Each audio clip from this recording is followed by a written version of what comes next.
বিবাহের সুন্নতি পদ্ধতি সম্পর্কে বিস্তারিত জানতে চাই। বিয়ে নিয়ে এত প্রশ্ন, মরণ নিয়ে তো এত প্রশ্ন বেশি দেখে না যায় না, বেশিরভাগ যুবক, সেজন্য মৃত্যুর চাইতে বিয়েটাই বেশি চোখের সামনে ভাসে না। যাই হোক, বিবাহের সুন্নত পদ্ধতি নিয়ে আলোচনা করতে গেলে তো অনেক দীর্ঘ আলোচনা করতে হবে, সে সুযোগ নেই। আমরা সংক্ষেপে শুধু কয়েকটা পয়েন্ট বলতেছি। নাম্বার 1, বিয়ের ক্ষেত্রে সর্বপ্রথম যে বিষয়টি দেখতে হবে তা হলো পাত্র পাত্রী উভয় পক্ষ দিনদারিতাকে সবকিছুর উপর অগ্রাধিকার দিয়ে আগানোর চেষ্টা করবে। ধার্মিকতাকে দেখুন, ধার্মিকতা মানে দাড়ি টুপি না, ধার্মিকতা মানে বোরকা না, শুধু এগুলো ধার্মিকতার এক একটা পার্ট মাত্র। আসল ধার্মিকতা হলো সে আসলে আল্লাহর কাছে নিজেকে সারেন্ডার করছে কিনা, সে কোরআন হাদিসের সামনে নিজেকে সমর্পণ করছে কিনা। যে কোরআন হাদিসের নির্দেশ আসছে সে থেমে গেছে। ও যে কদিন আগে কেওয়াজ উঠছে না, নারী কিসে আটকা, পুরুষে কিসে আটকা। দেখতে হবে এই পাত্র, এই পাত্রী কোথায় গিয়ে থামে, কিসে আটকে। যদি দেখেন যে সে আল্লাহ এবং তার রাসূল সাল্লাল্লাহু আলাইহি সাল্লামের কথা শোনার পর আটকে যায়, বাস আমার আর কিছু নাই, সে অনেক তেড়ামি করতেছে, আপনি আল্লাহর ভয় দেখা দিয়েছেন, সাথে সাথে থেমে গেছে। সে একটা হাদিস পেয়ে গেছে, তার তেড়ামের বিপরীতে সে সাথে সাথে সরি বলে ফেলছে। তাহলে এই হলো দিনদারিতা, যে ভেতর থেকে আল্লাহর কাছে কি করা, নিজেকে সমর্পণ করে দেওয়া। এইরকম মানুষ যদি জীবনে পান তো এটা আপনার জীবনে বিরাট বড় একটা সম্পদ। এখন এটা কিভাবে বুঝবেন, এটা বোঝার জন্য তার পুরো লাইফস্টাইলটা দেখতে হয়, যে সে হালাল হারাম কতটা মেনটেন করে, তার রাগ, তার গোস্বা, তার ক্রোধ, তার জেদ, তার ভালোবাসা, তার বিদ্বেষ, তার শত্রুতা, তার দান না করা, তার বন্ধুত্ব, সব কিছু সে নিয়ন্ত্রণ করে কোরআন হাদিসের কষ্টি পাথর দিয়ে করে কিনা। যদি করে আলহামদুলিল্লাহ, সে কোরআন হাদিসের নিজেকে সমর্পণ করেছে। এই হলো প্রকৃত দিনদারি। তাহলে এটা দেখে বিয়ে করতে হবে, এটা হলো প্রথম দিক। আপনি রূপ লাবণ্য অন্য কিছু দেখেন না দেখেন, কিন্তু ওইটা মূলে দেখবেন। পাশাপাশি এবার রূপ লাবণ্য দেখেন, অন্য জিনিস দেখেন, ঠিক আছে, অনেক সময় ম্যাচ করবে কিনা, ফ্যামিলিগত বন্ডিং হবে কিনা, আঞ্চলিকতা, অন্যান্য দিকও দেখতে হয়, সেগুলো দেখেন।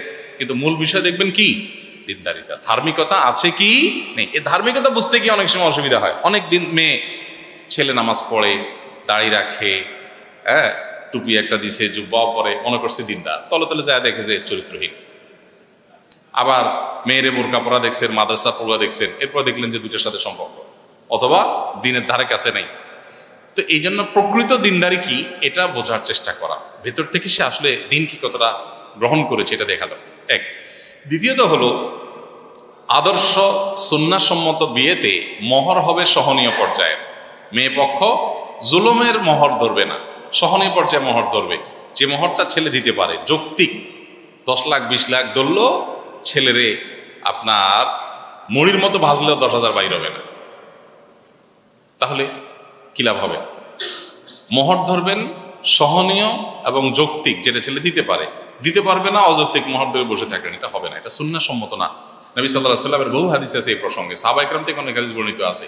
ইন্না আযমান নিকাহে বারাকা আইসারুহা মাউনা, যে বিয়ের খরচ কম হয়, মহরের পরিমাণ সহনীয় হয়, সহনীয়, কম বলতে সহনীয়, কম না, সহনীয়, সে বিয়ে বরকতময় বেশি হয়। এজন্য আজকাল দেখবেন যে মহরের ফিগার বিশাল বড় বড়, কিন্তু বিয়ে টিকে না, তাই না? মানে মনে করে যে বেশি মহর ধরলে বিয়ে টিকবে, আরো টিকে কম বড়। এই জন্য মহর সহনীয় হওয়া দরকার। 2। 3 নম্বর হলো যৌতুক মুক্ত বিয়ে করা। যৌতুক ছেলে চায় না, মায়ে চায়, বাপে চায়, চাচা চাচিরা খোঁচায়, প্রতিবেশীরা বলে, এলাকাবাসীরা বলে, এই জন্য ছেলে অনেক সময় চুপচাপ থাকে। এক্ষেত্রে স্ট্রং হওয়া, যে না, যৌতুক চুল পরিমাণ যৌতুক আসতে পারবে না, যৌতুক মুক্তই হতে হবে বিবাহ।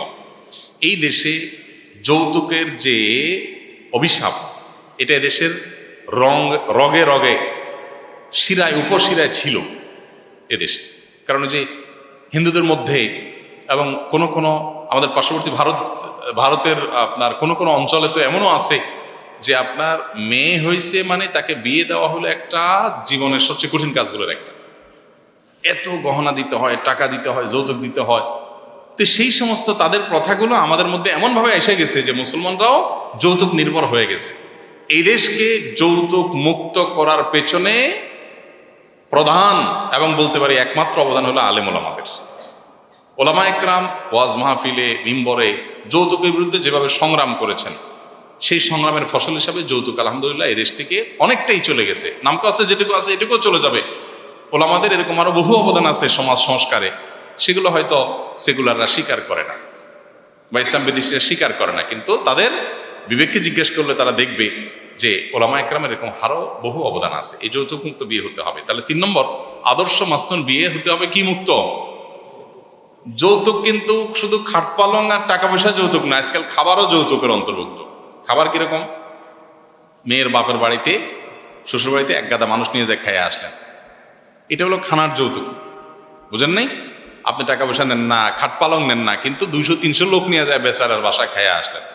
বেচারা সুদে টাকা নিয়া বিভিন্নভাবে লোন করে আপনার 200 মেহমান খাওয়ান লাগতেছে, 300 মেহমান খাওয়ান লাগতেছে।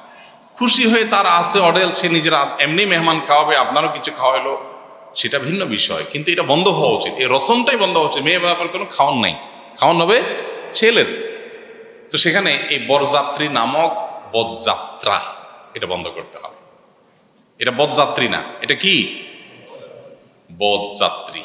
এই বদযাত্রী প্রথা যদি আপনি বন্ধ করতে পারেন এবং যৌতুক মুক্ত বিয়ে করতে পারেন, তাহলে আদর্শ সুন্নাহসম্মত বিয়ে হলো। নাম্বার 4, সুন্নাহসম্মত বিয়ের জন্য পর্দা নিশ্চিত করা জরুরি, এবং সেটা মেয়ে দেখা থেকে নিয়ে বিয়ের আনুষ্ঠানিকতা শেষ হওয়া পর্যন্ত সকল ক্ষেত্রে পর্দা লঙ্ঘন হয় আমাদের সমাজে কম বেশি। বিশেষ করে অনেক লোক আছে নামাজ কালাম পড়ে, নিজেরা পর্দা করে, বিয়ের সময় বলে যে আর বিয়ের সময় একটু আধটু না করলে হয় না, আর বিয়ের সময় একটু আধটু করা যায়। মুসলমানের জীবনে একটু আধটু বলতে 20 কি একটু আধটু খাওয়া যায়? কি বলেন? কারেন্টে একটু আধটু হাত দেওয়া যায় ডাইরেক্ট লাইনে? তাহলে হারাম হারাম, সেটা একটু আধটু বলতে কোনো কিছু নাই, কখনো করা যায় না। তো এই জন্য মেয়ে দেখতে যাবেন, সেখানে আপনার দুলাভাইয়ের মেয়ে দেখাবেন, আপনার বন্ধু বান্ধব নিয়ে মেয়ে দেখতে যাবেন, পর্দাহীনতা জায়েজ নেই। আপনি দেখবেন, আপনার ফ্যামিলি মেয়েরা দেখবে, আর কেউ না, আর কোনো পুরুষ না আপনার ফ্যামিলির।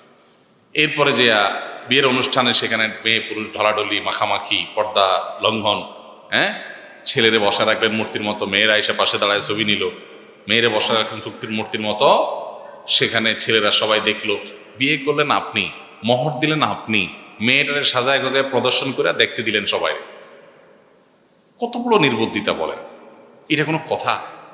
বউটা আপনার, পয়সা খরচ করলেন আপনি, আর দেখালেন গোটা দেশে মানুষ সাজায় গোছায়, বলে তোমরা দেখো, চোখের তোমাদের যে আকাঙ্ক্ষা আছে সেটা মেটাও। এটা কোনো বুদ্ধিমানের কাজ হতে পারে? তো এই জন্য পর্দা নিশ্চিত করা। 5 নম্বর এবং গুরুত্বপূর্ণ একটা পয়েন্ট হলো গান বাদ্য মুক্ত বিয়ে, হারাম গান বাদ্য মুক্ত বিয়ে। এই যে মিউজিক দিয়া ঝাঁকানাকা আপনার ব্যান্ড পার্টি আনা ছাড়া বিয়ে তো আজকাল চিন্তাই করা যায় না। ছেলে করতে চায় না, বলে হুজুর আমি আসলে করতে চাই না। তো কেন হচ্ছে? ওই ভাগিনা ভাগিনীরা, বাতিজারা এরা ওরা আনন্দ করতে চায়। গুনাহ বরের হবে আগে, কারণ সে এটার সমর্থন দিয়েছে এবং সে এটার মূল কারণ। এজন্য গান মুক্ত বিয়ে, এটা আজকাল চিন্তা করা কঠিন হয়ে যায় যে আরে মিউজিক ছাড়া কেমনে বিয়ে হয়? বিয়ে হবে সারা রাত ধরে মিউজিক হচ্ছে এলাকাতে। মানে এই ধরনের আপনার অমানবিক এবং আপনার অন্যায় আচরণ যারা করে, বিবেকও বাদে না যে মানুষ ঘুমাচ্ছে, আমি গানের আওয়াজে তাদেরকে উঠাচ্ছি। এমনকি কারো যদি ডিস্টার্ব নাও হয়, গান মুক্ত বিয়ে করা এটা সুন্নাহসম্মত বিয়ের জন্য একটা জরুরি বিষয়। 6 নম্বর এবং গুরুত্বপূর্ণ একটা বিষয় হলো বিয়েটাকে সহজ করতে হবে। বিয়েটা কি করতে হবে? সহজ। উভয় পক্ষের জন্য সহজ। ছেলে পক্ষ মেয়ে পক্ষকে বলে দিবে বেঈ সাহেব, বেইন সাহেব, আরো যে সাবরা আছেন, শুনে রাখেন, কোনো টেনশন নেবেন না, কোনো দোষ দরাদরি নেই।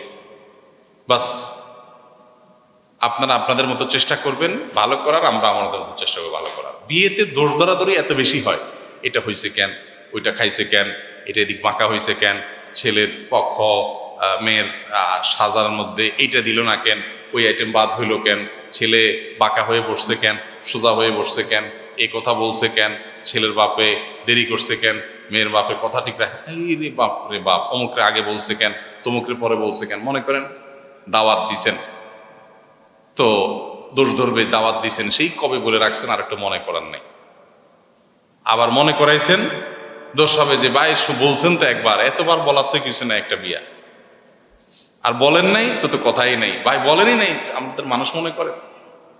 এই যে দোষ ধরাধরি আমাদের দেশে এত অনাচার বিয়েকে কেন্দ্র করে, এটা সহজ করতে হবে ভাই, কোনো দোষ ধরাধরি নেই, প্রত্যেকে রিল্যাক্স এবং হালকা করে দিতে হবে। আপনি আপনার আত্মীয়কে, নতুন আত্মীয় হচ্ছে বেঈ সাহেব বেন সাহেবকে হালকা করে দেন, বিয়ে বরকতময় হবে ইনশাআল্লাহ। আল্লাহ তাআলা আমাদেরকে সুন্নাহসম্মত বিয়ে সম্পাদন করার তৌফিক দান করুন।